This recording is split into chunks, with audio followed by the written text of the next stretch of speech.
Good morning and good evening friends. चलिए friends, आज हम लोग वापस से अपने चौथे सेट की ओर चलें। फ्रेंड्स, आगे बढ़ने से पहले मैं बताना चाहूँगा कि ये सारे सेट्स का पीडीएफ आप टेलीग्राम चैनल पे फाइंड आउट कर सकते हैं। मेरा टेलीग्राम चैनल है SS ठाकुर क्लासेस। ठीक है, आप टेलीग्राम में जाएंगे और ये सर्च करेंगे तो आपको ये मेरा चैनल दिख जाएगा और उस चैनल में आपको ये सारे जो भी मैं सेट्स बना रहा हूँ इन सब का पीडीएफ अवेलेबल होगा। साथ ही साथ मैं बिहार एसएससी के लिए एक बैच लॉन्च करने जा रहा हूँ, उसका भी पीडीएफ और सारा इन्फॉर्मेशन वहाँ अवेलेबल होता है। तो आप सभी इस डिस्क्रिप्शन बॉक्स में, इस वीडियो के डिस्क्रिप्शन बॉक्स में जाएंगे और वहाँ से आप सीधे मेरे चैनल के लिंक पे क्लिक करके मेरे चैनल तक पहुँच सकते हैं। चलिए फ्रेंड्स, हम लोग चलते हैं अपने अगले सेट में।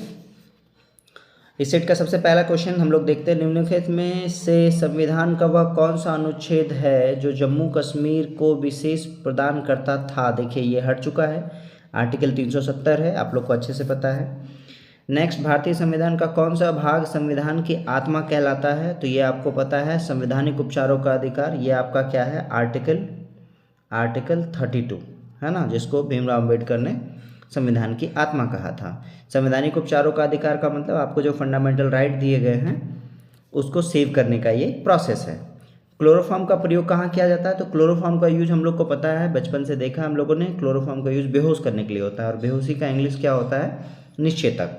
चलें, सिडेराइट किसका अयस्क है? तो देखिए, सिडेराइट क्या है? आयरन का अयस्क है। हालांकि आयरन का अयस्क आगे हेमेटाइट भी होता है, मैग्नेटाइट भी होता है, लिमोनाइट भी होता है ना, आयरन पायराइट भी होता है। तो ये सारे आयरन के अयस्क हैं। अयस्क किसको कहते हैं? अयस्क कहते हैं मतलब वो रॉ मटेरियल जिससे आयरन निकाला जाता हो, है ना। अगर आयरन का अयस्क है तो आयरन निकाला जाएगा, एल्युमिनियम का अयस्क है तो एल्युमिनियम फाइंड आउट होगा, निकाला जाएगा। चलें, नेक्स्ट है आपका उपभोक्ता जागरण के लिए भारत सरकार सबसे परिचित नारा। ये देखिए, जागो ग्राहक जागो, है ना, आप लोग को अच्छे से पता है। नेक्स्ट क्वेश्चन हमारा इंग्लिश का है, देख लेते हैं। One who denies bodily pleasure. Bodily pleasure का मतलब शौक, ऐसो आराम, जो मना करता हो। कौन? साधु संत लोग मना करेंगे। तो एस्थेटिक आ गया आपका साधु संत। क्या आ गया? एस्थेटिक आ गया आपका साधु संत। नेक्स्ट आ गया, मैं तुम्हें यह पुस्तक देने आया हूँ। ठीक है, तो इसका ट्रांसलेशन क्या होगा? I have come to give you this book. ये आपका आंसर होगा ना, हैड नहीं होगा, हैव ही होगा। तो आई हैव टू कम नहीं होगा, यहाँ पे 2 बार टू का यूज, बी नंबर ऑप्शन सही है। Next, he was knocked dash by a bus. तो नॉक डाउन, नॉक डाउन का मतलब होता है धक्का मारना, है ना। तो बस ने उसे क्या मारी है? धक्का मारी है, और धक्का मार के गिरा देना। तो नॉक डाउन का मतलब ये, नॉक डाउन का मतलब हरा देना भी होता है। चलें आगे, क्वेश्चन ये पूछ रहा है, चूज द सफिक्स। सफिक्स का मतलब जो पहले आएगा, सॉरी जो लास्ट में आएगा। The river is fathom. Fathom का मतलब होता है मेजरमेंट, नापने वाला। ठीक है, तो नापने लायक है ना। तो फैदमेबल होना चाहिए, लेकिन वो भी नहीं है। आगे और क्या हो सकता है? फैदम लेस भी हो सकता है, यानी कि इसकी गहराई को नापा नहीं जा सकता है। ठीक है, एक फैदमेबल का मतलब नापने योग्य है ना, मेजरमेंट कर सकें, और फैदम लेस का मतलब जिसको हम नाप नहीं सकते हैं। चलिए अगले क्वेश्चन में देखते हैं हम लोग। हमारे पास ये क्या है? वर्ड मीनिंग है, पूछ रहा रॉन्गली स्पेल्ट वर्ड। तो रॉन्गली स्पेल्ट वर्ड एटिकेट सही है, लेफ्टिनेंट भी, ब्यूरोक्रेसी भी, ये आपका गलत है ना। सोलिलॉक में यहाँ पे डबल एल आपको दिख रहा है ना, SOLI होगा, SOLI LOQUY। ठीक है, क्वेश्चन ये पूछ रहा है शब्द कोपापुल का क्या? देखिए, कोप का मतलब क्रोध होता है, तो कोपापुल का मतलब होता है क्रोध से बचना, बेचैन। मीराबाई का जन्म कहाँ हुआ था? मीराबाई का जन्म राजस्थान में हुआ है, ध्यान में रखेंगे। अशोक वाजपेयी का जन्म स्थान कहाँ है? तो अशोक वाजपेयी का जन्म स्थान छत्तीसगढ़ है। चले हम लोग अगले क्वेश्चन में है, आवेन्यू किसकी रचना है? तो देखिए, अशोक वाजपेयी की रचना है आवेन्यू। शोक किस रस का स्थायी भाव है? स्थायी भाव का मतलब परमानेंट, भाव का मतलब व्यू। तो ये आपको करुण रस का है। चलें, शांत नहीं है, रौद्र नहीं है, वीर नहीं है, सीधा सीधा। नेक्स्ट, प्रकाश तरंगे होती हैं। प्रकाश तरंगे विद्युत चुंबकत्व तरंगे होती हैं, चुंबकीय तरंग होती हैं। मतलब प्रकाश से इलेक्ट्रिसिटी पैदा होता है, आप लोग को पता है, सोलर सेल है। तो प्रकाश कैसी तरंग है? विद्युत चुंबकीय तरंग है। समतल दर्पण द्वारा बने प्रतिबिंब के संबंध में कौन सा कथन गलत है? देखिए, क्यों मैं बार बार कहता हूँ, बेसिक्स जरूरी है। साइंस के अगर आउट ऑफ 10 क्वेश्चन में 5 to 6 क्वेश्चन तक, टोटल 60% क्वेश्चन ऐसे होते हैं जो बिल्कुल 10th लेवल और 10th से नीचे होते हैं। दो चार क्वेश्चंस होते हैं जो अपग्रेडेड होते हैं। तो चलिए हम लोग देखें, समतल दर्पण में बना हुआ कौन सा गलत है। देखिए बिंब का साइज के समान होता है, सही है। काल्पनिक है, देखिए काल्पनिक है और वास्तविक है, तो ये गलत है, वास्तविक नहीं होगा। नेक्स्ट, किसी तरंग की आवृत्ति और आवर्तकाल का गुणनफल क्या होगा, 1 होगा। कैसे होगा वो समझिए, जो फ्रीक्वेंसी है उसका वैल्यू ही 1/t होता है। तो आपको पूछ रहा फ्रीक्वेंसी यानी 1/t और टाइम यानी 1/t यानी t, ये दोनों कैंसिल होकर क्या होगा, 1 होगा। याद रखिएगा फ्रीक्वेंसी का मतलब ही 1/टाइम होता है। नेक्स्ट आगे चले, ध्वनि का वेग और परम ताप। देखिए परम ताप किसको कहते हैं, परम ताप परम शून्य ताप को कहते हैं, यानी कि 0 डिग्री सेल्सियस पे। हालांकि एक और ताप होता है जो एकदम मिनिमम होता है, वो होता है -273 डिग्री सेल्सियस। ये सबसे लोएस्ट टेम्परेचर है जिसको हम शायद परम शून्य ताप कहते हैं। आप एक बार कंफर्म होंगे। इस क्वेश्चन के आंसर के लिए ध्वनि का वेग किस पे निर्भर करेगा, अंडर रूट टेम्परेचर पर डिपेंड करेगा। जो वेग है वो समानुपाती होगा डायरेक्ट अंडर रूट टी के, है ना। चलिए हम लोग नेक्स्ट क्वेश्चन की ओर चले। नेक्स्ट क्वेश्चन है हमारे पास घर्षण गुणांक म्यू। देखिए घर्षण यानी फ्रिक्शन जो होता है वो ऑलवेज ऑपोजिट डायरेक्शन में लगता है। आप अगर किसी वस्तु को इधर खींच रहे हैं तो वो इधर लगता है, पहले तो समझिए। और अगर आप खींच रहे हैं और वो वस्तु आगे की ओर बढ़ रहा है, इसका मतलब घर्षण का जो फोर्स है वो कम है। किससे, आपके फोर्स से। तो ऑलवेज जो होता है घर्षण गुणांक वो 1 से कम होता है, <1 होता है। नेक्स्ट, असंरक्षित बल का उदाहरण है, उपयुक्त दोनों होगा, घर्षण बल भी है और शान बल भी है, ये दोनों असंरक्षित बल है। नेक्स्ट क्वेश्चन क्या है, जब पिंड वृत्ताकार मार्ग पर स्थिर कोणीय वेग से गतिमान है तब कोणीय त्वरण का मान। तो देखिए स्थिर कोणीय वेग का मतलब ही हो गया कि वो कंसिस्टेंट है, और त्वरण का मतलब होता है वेग में परिवर्तन की दर। तो वेग में परिवर्तन हुआ ही नहीं तो मान क्या होगा, 0 होगा, सिंपल। नेक्स्ट चले आगे, एक साइकिल मोड़ पर गति करते समय संतुलन में रहती है, क्यों रहती है, कोरियोलिस त्वरण के कारण, एक्सेलरेशन के कारण। क्योंकि जो आपका रोड ऐसे मुड़ा हुआ होता है ना, तो वो एक टिल्ट होता है, एंगल पे मुड़ा हुआ रहता है। उसी एंगल पे हम लोग क्या करते हैं, साइकिल मोड़ के चलाते हैं। अगर हम लोग साइकिल को स्ट्रेट लेकर चलेंगे तो हम क्या होगा, गिर जाएंगे। अच्छा, ये जो एंगल पे मुड़ता है हमारा साइकिल, उसका वैल्यू क्या है, फॉर्मूला क्या है, तो उसका फॉर्मूला है tan theta is equal to v²/rg।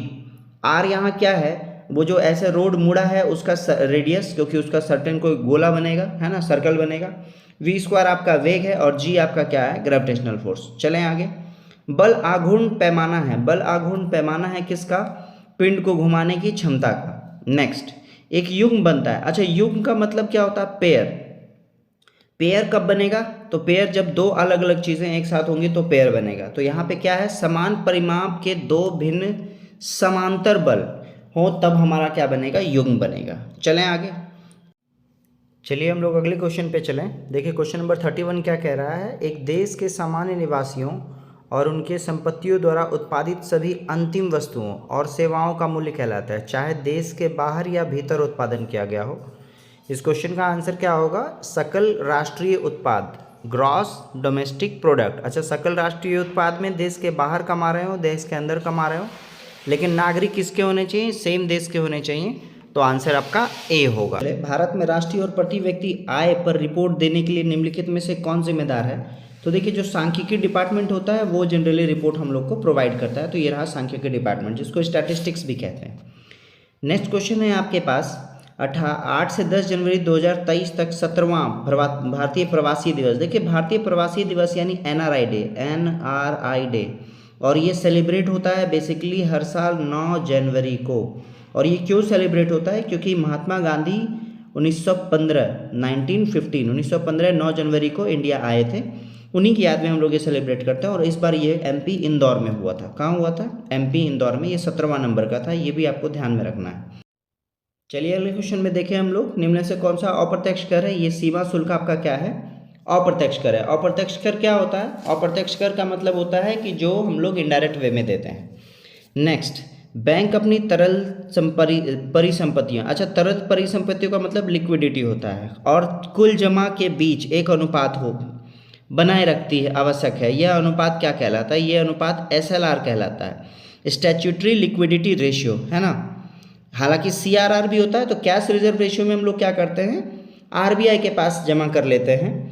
SLR क्या है, अपने ही ऑफिस में हम लोग जमा करके रखते हैं। SLR मतलब स्टैट्यूटरी लिक्विडिटी रेशियो, मतलब कुछ एक पैसा अमाउंट है जो कि अपने पास निश्चित रूप में रखते हैं, ताकि इमरजेंसी में हम उसका यूज़ कर सकते हैं। एक सर्टन रेशियो है, और ये रेशियो आज के डेट में कितना है, यह रेशियो आज के डेट में 18% है। कितना है, SLR का वैल्यू 18% है, ध्यान रखेंगे।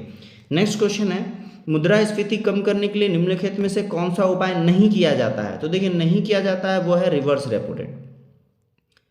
क्या किया जाता है, रिवर्स रेपो रेट। अच्छा, रिवर्स रेपो रेट होता क्या है? तो रिवर्स रेपो रेट होता है वो रेट जिसपे RBI किसी को इंटरेस्ट देती है। अच्छा, किसको देगी, बैंक्स को देगी, ठीक है। बैंक अपना कुछ पैसा RBI को देता है, वो हम उसके बदले RBI कुछ एक रेट ऑफ इंटरेस्ट देती है, उसको हम रिवर्स रेपो रेट कहते हैं। नेक्स्ट क्वेश्चन है, 8 मूल उद्योगों के सूचकांक इंडेक्स ऑफ 8 कोर इंडस्ट्री में निम्नलिखित में से सबसे महत्वपूर्ण कौन सा है? तो सबसे महत्वपूर्ण है विद्युत उत्पादन। याद रखिएगा, 8 कोर इंडस्ट्री में सबसे महत्वपूर्ण क्या है, विद्युत उत्पादन।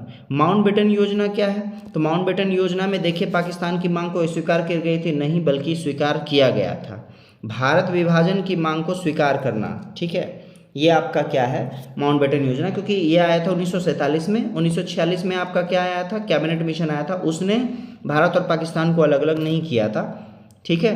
हालांकि माउंटबेटन साहब आकर बाद में मान गए थे। नेक्स्ट, किस आंदोलन को लोकप्रिय बनाने हेतु बच्चों ने वानर सेना तथा लड़कियों ने मंजरी सेना का गठन किया था? तो देखिए बहुत ज़बरदस्त क्वेश्चन था ये। इसका आंसर है आपका सविनय अवज्ञा आंदोलन। ये क्वेश्चन, हालांकि ये सविनय अवज्ञा आंदोलन कब स्टार्ट हुआ था, 1920 में ही हुआ था, सॉरी 1930 में हुआ था। कब हुआ था, 1930 में, ठीक है। जो आपका दांडी मार्च से स्टार्ट हुआ था वही था सविनय अवज्ञा आंदोलन। चलें आगे।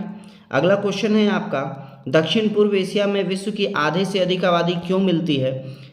ऑब्वियसली आबादी क्यों बसेगी, क्योंकि वहाँ पे उपजाऊ होगा, फर्टिलाइजेशन होगा, है ना। आपने देखा सिंधु घाटी सभ्यता का भी विकास क्यों हुआ, नदी के किनारे या गंगा के किनारे हुआ, तो वहाँ क्योंकि फर्टिलाइजेशन प्रोसेस है, लोग स्थायी जीवन बिता सकेंगे। ज्वारीय वन का सर्वप्रमुख वृक्ष कौन सा है, सुंदरी, और इसी पेड़ की वजह से, वृक्ष की वजह से सुंदर वन का भी नाम रखा गया है। आगे, रेगुर मिट्टी, जो रेगुर सॉइल है का रंग काला होता है क्योंकि ये बेसाल्ट चट्टानों से निर्मित है ना, और यही वो काली मिट्टी है जिसमें कपास की खेती होती है। चलते हैं अगले क्वेश्चन पे हम लोग। अगला क्वेश्चन है हमारे पास, हॉकी के गेंद का रंग कैसा होता है? तो हम लोग सभी को पता है हॉकी के गेंद का रंग व्हाइट होता है। स्वर्ण कमल पुरस्कार का संबंध किससे है? तो स्वर्ण कमल पुरस्कार का संबंध फिल्म से है। बाउल किस राज्य का लोक नृत्य है? बाउल जो है आपका पश्चिम बंगाल का है। किसका है? पश्चिम बंगाल का है। हड़प्पा संस्कृति निम्नलिखित में से किसके समकालीन थी? तो अभी हम लोग फर्स्ट जो आपका सेट था उसमें भी सेम क्वेश्चन है। हड़प्पा क्या है आपका? कांस्य युगीन है। नेक्स्ट चले, निम्नलिखित में से कौन जैन धर्म का प्रमुख महत्वपूर्ण सिद्धांत है? तो शास्यवाद जिसको कहते हैं, ये आपका जैन धर्म का प्रमुख सिद्धांत है। आगे चलते हैं, महात्मा बुद्ध द्वारा प्रतिपादित मध्यम मार्ग में कर्म के कितने सिद्धांत समाविष्ट है? मतलब कितने बताए गए हैं? तो कर्म के 10 सिद्धांत समाविष्ट किए गए हैं। पर्वत शिलाओं को काटकर मंदिर निर्माण की सर्वश्रेष्ठ कला का जो विकास है वो किसके वंश में हुआ? राष्ट्रकूट वंश में हुआ है। ठीक है, आगे चलें। दिल्ली सल्तनत पर कितने वंश ने शासन किया? 5 वंश ने किया। कौन कौन सा? तो देखिए आपने पढ़ा होगा, गु, खी, तू, सैलो, गुलाम वंश, ठीक है, खिलजी वंश, ख, तुगलक वंश, तू, सै से हो गया सैयद वंश, ठीक है, और लो से हो गया लोधी वंश। ये टोटल 5 वंश हैं जो शासन किए हैं दिल्ली पे। नेक्स्ट क्वेश्चन आ गया हमारा, मिशन इंद्रधनुष किससे संबंधित है? तो देखिए मिशन इंद्रधनुष टीकाकरण से संबंधित है। ऑलवेज याद रखिएगा किससे संबंधित है? टीकाकरण से। 30 से 40 डिग्री के बीच स्थित स्थायी दाब की पट्टी को क्या नाम दिया गया है? तो ये अश्व अक्षांश दिया गया है, क्योंकि यहाँ हाई प्रेशर होता है। हाई प्रेशर की वजह से हवा काफ़ी तेजी से बहती है, ठीक है, तो इसको हम कहते हैं अश्व अक्षांश। हालांकि 40 के ऊपर के आसपास जैसे जाएंगे तो वो गरजता 40 भी हो जाता है, 50 भी हो जाता है, ठीक है। चलें, डोलड्रम किसको कहते हैं? डोलड्रम कहते हैं 5 डिग्री नॉर्थ से 5 डिग्री साउथ तक के एरिया को हम लोग क्या कहते हैं? डोलड्रम कहते हैं। यहाँ गर्मी काफ़ी ज़्यादा होती है। चलें आगे। अगला क्वेश्चन आपके पास क्या है? जनवरी 2023 में ताड़ के पत्तों की पांडुलिपियों का दुनिया का पहला संग्रहालय कौन से राज्य में बनाया गया? तो देखिए जैसे पांडुलिपि की बात होगी तो थोड़ा सा नेचुरल से रिलेटेड है। नेचुरल से रिलेटेड तो हम लोग बात करते हैं केरल, ठीक है। नेक्स्ट, केरल में पांडुलिपि का पहला संग्रहालय खोला गया है। किसका? ताड़ के पत्तों का। नेक्स्ट क्वेश्चन है, निम्नलिखित में से वायुमंडल को किस पेटी को घोड़े का अक्षांश के नाम से जाना जाता है? तो देखिए अभी मैंने बताया जो अश्व अक्षांश था यहाँ वाला, ये क्वेश्चन सेम 54 में पूछा गया है कि कैसा होगा। तो याद रखिएगा आपका ये है उपोष्ण उच्च वायुदाब की पेटी। मैंने अभी बताया हाई जो है होता है प्रेशर होता है, हाई प्रेशर होता है, दबाव हवा का बहुत ज़्यादा होता है, जिसकी वजह से वहाँ पे हवाएं काफ़ी तेज चलती हैं। नेक्स्ट चलते हैं हम लोग अगले क्वेश्चन पे। अगला क्वेश्चन है क्वेश्चन नंबर 55, समुद्र की गर्म धाराएं। तो देखिए समुद्र की गर्म धाराएं ध्रुव की ओर बहती है।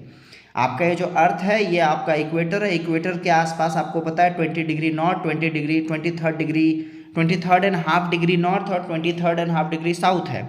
ऊपर वाले को कर्क रेखा, नीचे वाले को मकर रेखा कहते हैं। ये टॉरिड जोन है, यानी कि यहाँ सबसे ज़्यादा गर्मी होती है। यहाँ की गर्म हवाएं ऊपर की ओर बहती हैं और ऊपर आपका ये नॉर्थ पोल है, ये आपका साउथ पोल है। क्लियर? तो ध्रुवों की ओर जाती है कौन सी? गर्म धाराएं। नेक्स्ट क्वेश्चन है विश्व मानवाधिकार दिवस की स्थिति को मनाते हैं? तो हम लोग को पता है ये 10 दिसंबर है, ह्यूमन राइट्स डे। पोंगल क्या है? पोंगल एक फसलों का त्यौहार है, ये आपको ध्यान में रखना है।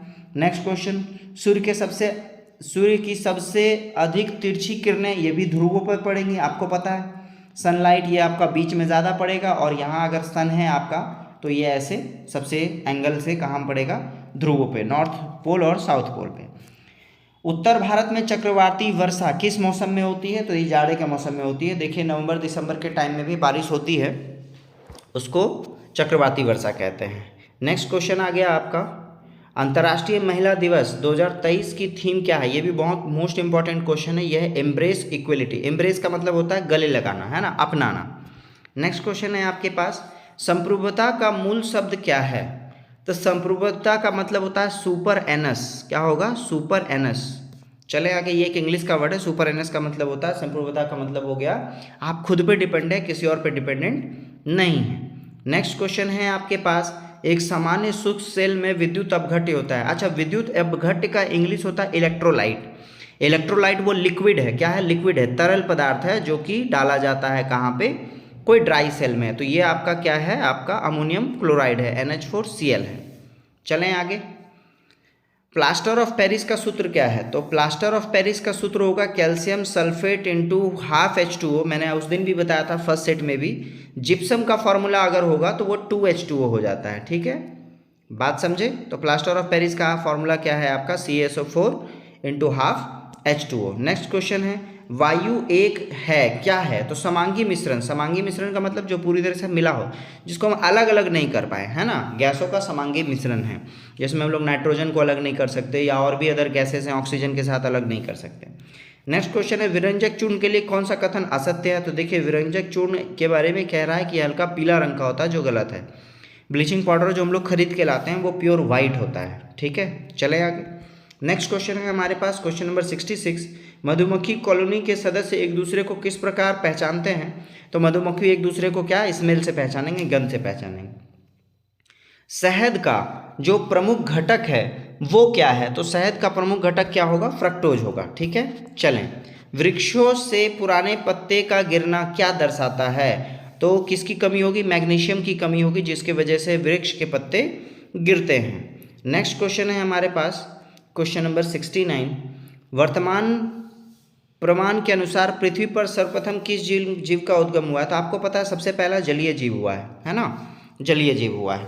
नेक्स्ट क्वेश्चन, और अगर हम लोग धर्मशास्त्र की भी बात करें तो विष्णु का पहला अवतार क्या है? मछली है। नेक्स्ट, लैटिन शब्द मैंडमस का क्या अर्थ है? तो मैंडमस का मतलब है हम आदेश देते हैं, है ना, परमादेश जिसको कहते हैं, हम आदेश देते हैं। अच्छा, ये है कहाँ? आर्टिकल 32 आपने पढ़ा, जिसको हम संविधान की आत्मा कहते हैं, है ना, संवैधानिक उपचारों का अधिकार। इसमें 5 रिट के बारे में बताया है। कितने रिट के बारे में? ये आर्टिकल 32 है, 5 रिट के बारे में बताया गया है, WRIT, जिसको हम याचिका कहते हैं। इसी रिट में से एक रिट है आपका मैंडमस। चलें आगे। नेक्स्ट क्वेश्चन हमारा है जीवन चक्र की दृष्टि से पौधे का सबसे महत्वपूर्ण अंग कौन सा है? तो पौधे का सबसे महत्वपूर्ण अंग पुष्प है, क्योंकि यहीं से फिर हमारा अगला जनरेशन का ग्रो होता है। डॉल्फिन वर्गीकृत किए जाते हैं। डॉल्फिन स्तनपायी है, जिसको हम मैमल्स कहते हैं। क्या कहते हैं? मैमल्स। थोड़ा सा आप लोग इंग्लिश के वर्ड को भी ध्यान में रखेंगे, क्योंकि इंग्लिश का वर्ड सीधा सीधा हिंदी में लिख के भी एग्जाम में आ जाता है, उस समय पता नहीं चलता ये वर्ड क्या है। प्रकाश संश्लेषण प्रक्रिया के लिए सबसे अनिवार्य कच्ची सामग्री क्या है? तो सबसे अनिवार्य कच्ची सामग्री में कार्बन डाइऑक्साइड, क्लोरोफिल, जल और सूर्यप्रकाश उपयुक्त सभी होंगे। ठीक है, चलें आगे। निम्नलिखित में से कौन सा वसा पाचक एंजाइम है? अच्छा, वसा जो है वो पाचक एंजाइम है, ये कौन सा होगा? ये होगा आपका लाइपेज। लाइपेज एक ऐसा फैट है जो डाइजेस्टिव एंजाइम है, जिसको डाइजेस्टिव एंजाइम कहते हैं, मतलब वो पचाता है। नेक्स्ट, निम्नलिखित से राज्य का अनिवार्य अंग नहीं है, तो याद रखिएगा राज्य का अनिवार्य अंग प्रजातंत्र नहीं है। ठीक है, संप्रभु है, भूमि भी है और जनसंख्या भी है राज्य का। चलें आगे। नेक्स्ट क्वेश्चन हमारे पास है, प्रसिद्ध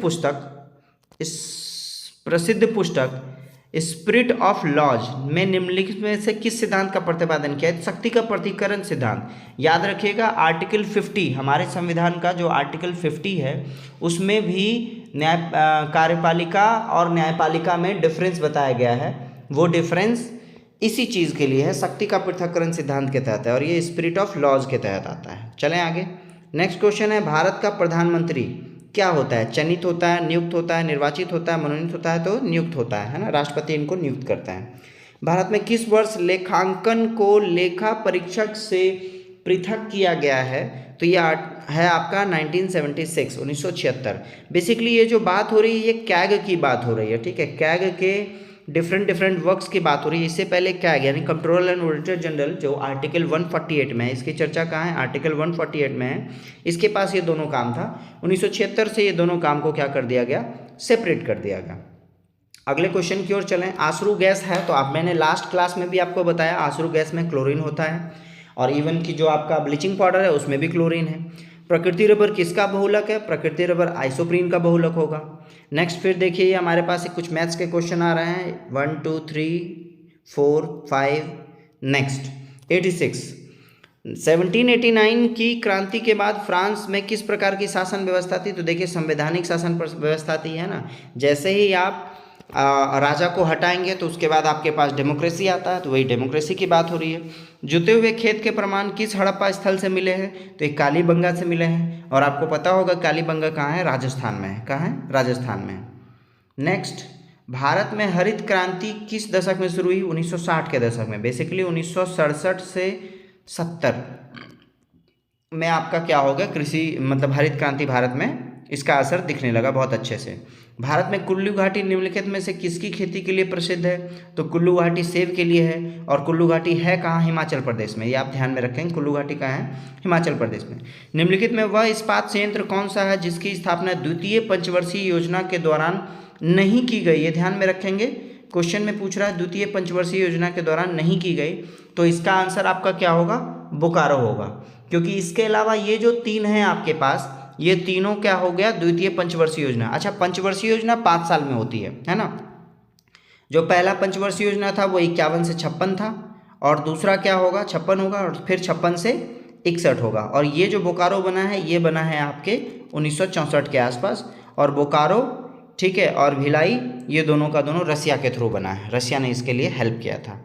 नेक्स्ट क्वेश्चन, निम्नलिखित में से बिजली का नवीकरण संसाधन क्या है? मतलब इलेक्ट्रिसिटी कहाँ से जनरेट होगी? पानी से। पानी से क्यों होगी? पानी में हाइड्रोजन होता है, और हाइड्रोजन से आपका हाइड्रोजन गैस से जो है वो इन फ्यूचर का अभी करंट में भी काफ़ी सारा इलेक्ट्रिसिटी जनरेशन का काम हो रहा है। नवीकरणीय का मतलब जो कभी ख़त्म ना हो। अगला क्वेश्चन है, ब्रोमीन होती है, तो ब्रोमीन क्या होगी? लाल द्रव होगी। ठीक है, रेड कलर का होता है ब्रोमीन। नेक्स्ट क्या है आपका? निम्नलिखित में से किस देश के क्रिकेट टीम ने एशिया कप 2022, देखिए लास्ट ईयर के बारे में पूछ रहा है, 2022 का खिताब जीता? तो 2022 का खिताब श्रीलंका जीता। और इस साल जब 2023 की बात करेगा तो 2023 का खिताब किसने जीता? इंडिया ने जीता। अच्छा, एक चीज़ और ध्यान रखिएगा, श्रीलंका ने पाकिस्तान को हराकर जीता। किसको हराकर? 2022 में पाकिस्तान को। और इंडिया ने श्रीलंका को हराकर जीता। ठीक है, 2023 में। चलें आगे, ये बिल्कुल करंट अपडेटेड न्यूज़ हो गया आपका। नेक्स्ट क्वेश्चन है, निम्नलिखित में से किस राज्य की सरकार ने इंदिरा गांधी शहरी योजना शुरू की? तो ये राजस्थान सरकार ने शुरू की। अंतर्राष्ट्रीय न्यायालय के न्यायाधीशों का निर्वाचन कौन करता है? तो यहाँ महासभा और सुरक्षा परिषद संयुक्त रूप से दोनों। याद रखिएगा अंतर्राष्ट्रीय न्यायालय जो है वो नीदरलैंड के द हेग में है। कहाँ है? द हेग में एक जगह है। कहाँ है? नीदरलैंड में। नीदरलैंड की राजधानी क्या है? एम्स्टर्डम है।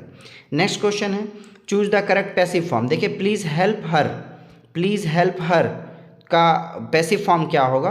You have to help, you are forced, ये दोनों में से कोई नहीं है। नेक्स्ट क्वेश्चन देखते हैं, नेक्स्ट ऑप्शन देखते हैं हमारे पास क्या है। Next option you are requested, देखिए प्लीज़ की बात कर रहा है तो रिक्वेस्टेड होगा, ये ध्यान रखेंगे, आंसर सी होगा। नेक्स्ट क्वेश्चन क्या, choose the correctly spelled word, तो करेक्टली कौन सा है, मतलब sorry wrongly spelled word, wrongly आपको बताना है, तो अवर्जन होगा, AVERSION होता है यहाँ पर, क्या होता है, SION होता है। Next to bark up the wrong tree, इसकी एक इडियम फ्रेज है। इडियम का मतलब, बार्क का मतलब क्या हो गया, भौंकना, मतलब डांटना। रॉन्ग ट्री का मतलब गलत जगह आप किसी को डांट रहे हैं, मतलब बेवजह किसी का डांट सुना रहे हैं। तो आपका आंसर क्या हो जाएगा, बहुत ध्यान से देखेंगे, तो इसका आंसर हो जाएगा to be wrong about the reason for something. ठीक है, आगे चलें।